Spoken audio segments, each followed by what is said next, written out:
and she found him rather distant. He didn't want to walk the beach. He later told a friend at college that he had seen enough sand to last him a lifetime. At his sister's wedding in August, he told his grandmother, you could be in a room full of people, but you could feel so alone. He resumed college in 2003. That fall, we found out that Jeff had been vomiting just about every day since his return, and that kind of kept up right until the day he died. On Christmas Eve, his sister came home early to see how he was doing. He had been drinking. He was standing by the refrigerator, and he grabbed his dog tags, and he tossed them to her, and he called himself a murderer.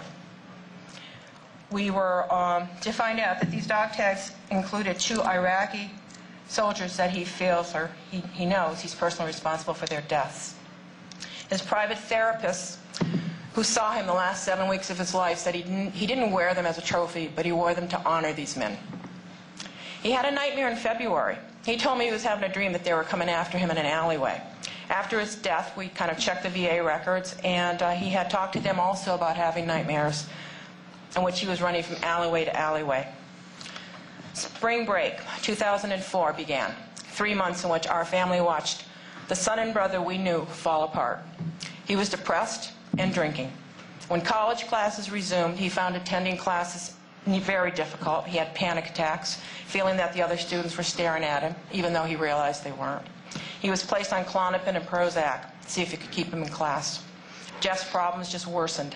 He was having trouble sleeping, nightmares, poor appetite, isolating himself in his room. He was unable to focus on studies, so he could not take his finals. An excellent athlete, his balance was badly compromised by the mixture of Klonopin and alcohol. He confided in his younger sister that he had a rope and a tree picked out near the brook behind our home, but told her, "Don't worry, I'd never do that. I wouldn't hurt Mom and Dad." He was adamant that the Marines not be told, fearing a Section 8 and not wanting the stigma that is connected to PTSD to follow him throughout his life.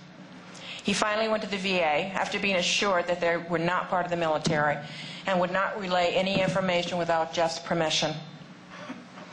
His dad called and explained what was happening with our son, and they said it was classic PTSD and that he should come in as soon as possible. The problem was getting Jeffrey to actually go in. And he kind of, every day it was tomorrow, I'll go in tomorrow, I'm tired. He just didn't have the energy to get up. The day he went in, he blew a .328, and it was decided he needed to stay.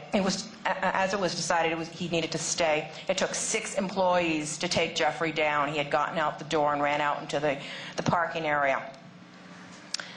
Involuntarily committed for 4 days, the state did nothing but make him feel like he was being warehoused.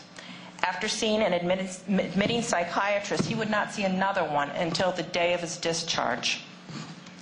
After answering in the affirmative that he was thinking of harming himself and revealing the 3 methods, overdose, suffocation, or hanging, he was released on June 1st, 2003, a Tuesday. We found out later that he told them on Friday, the day that he was admitted, that he had a hose to choke himself. None of this was ever relayed to us. They told us while he was there that he would not be assessed for PTSD until he was alcohol-free. But Jeffrey was using this alcohol as self-medication, and he had told us often that's the only way he could sleep at night. And the VA said that we might have to consider kicking him out of the house so he would hit rock bottom and then realize he needed his help. That wasn't an option for us. On his discharge interview, Jeff said there were 3 phone calls that the psychiatrist took. One of them being just before he was going to tell her about the bumps in the road, the children they were told not to stop their vehicles for, and just not to look back. He decided not to after she took the call, feeling she wasn't really interested. On June 3rd, on a Dunkin' Donut run, and this is 2 days after he was released from the hospital, he totaled our car. Was it a suicide attempt? We're never going to know.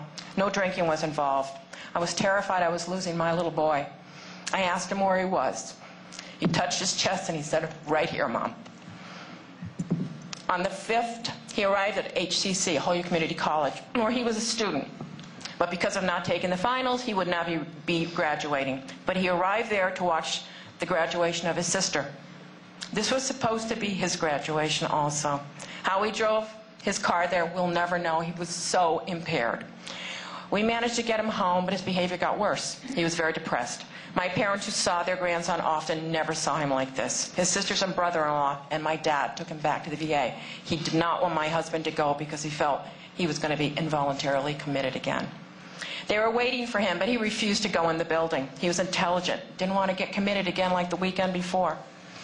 They decided, without consulting someone with the authority to commit him involuntarily, that he was neither suicidal or homicidal. There's nothing they could do.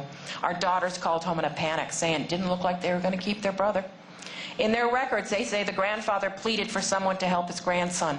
Neither our veterans nor their families should ever have to beg for the care they should be entitled to.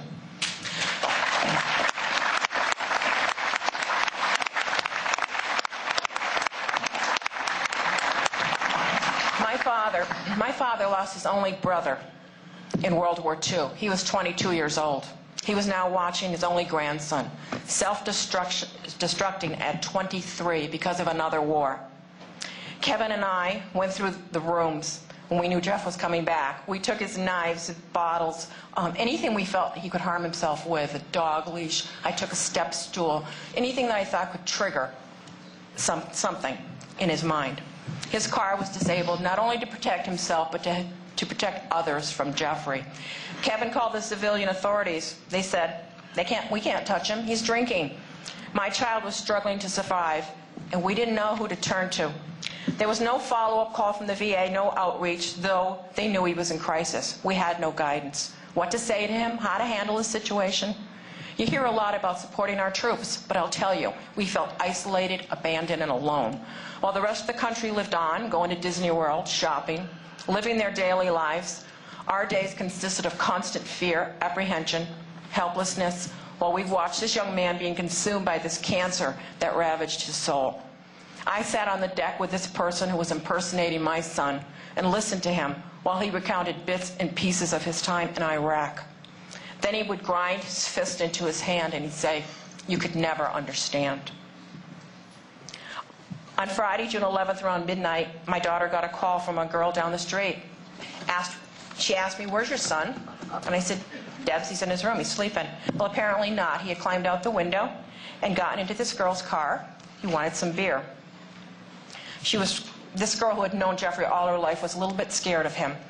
When I saw him get out of the car, I froze. Jeff was dressed in his camis with 2 K-bars, a modified pellet gun, which the police wouldn't know, and carrying a 6-pack. He had just wanted that beer. There was a sad smile on his face like a lost soul. When I told him how concerned I was about him, he said, "Don't worry, Mom. No matter what I do, I always come back." So later that evening, we had decided that we were going to try to go out because he had become reclusive in the house. We were going to try to go out for a steak dinner the following night. At about 11:30, 11:45, Jeffrey asked me for the second time within the past 10 days if he could just sit in my lap and I could rock him for a while. And we did. We sat there for about 45 minutes and I was rocking Jeff and we were in total silence. As his private therapist that we had hired said, it was his last harbor and his last place of refuge. The next day I came home. It was about 7:15. I held Jeff one last time as I lowered his body from the rafters and untook the hose from around his neck. Kevin and Joyce Lucy. Their son, Marine Lance Corporal Jeffrey Lucy, served 5 months in Iraq in 2003 with the 6th Motor Transport Battalion. Almost a year later, he committed suicide, June 22nd, 2004. He was 23 years old. We'll be back in a minute. And the river opens for the righteous. And the river opens for the righteous. And the river opens for the righteous. And the river opens for the righteous. And the river opens for the righteous. And the river opens for the righteous. Someday I was walking with my brother, and he wondered what's on my mind. I said what I believe in my soul, ain't what I see